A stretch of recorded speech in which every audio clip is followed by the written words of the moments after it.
東大排檔最火嘅菜品，最將胡椒牛肉又有鑊氣又有爆炸性，做法超級簡單。我識咗咁樣做，老公都早啲翻屋企。牛肉切到一個硬幣咁嘅厚度，有意熟有味一味，放一啲豉油，些少糖落去提鮮，胡椒粉去香增色，再嚟啲蠔油，國際慣例少量多次咁加水，等牛肉吸滿晒啲水分，咁樣啲牛肉先會更加滑。放啲生粉落去鎖住水分，放油落去封一封面，靜止佢10分鐘。除咗牛肉之外，仲有啲料頭，再煲3件物薑葱蒜。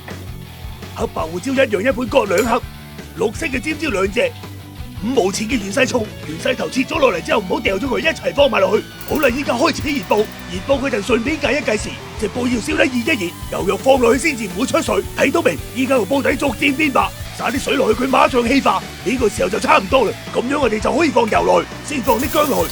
差啲唔記得講，呢個煲我燒咗4分鐘。炒料頭嘅時候盡量用翻細火，咪先佢好鬼易燶啊！薑變變地先放埋啲葱蒜落去。如果煲太熱嘅話，仲要灑少少酒落去，咁樣嗰啲料頭就冇咁易燶。而家爆到啲蒜頭差唔多啦，將啲料頭撈晒起身先，轉翻個大火放啲牛肉落去，先係拖平佢大概10零秒左右，等佢形成美拉德反應。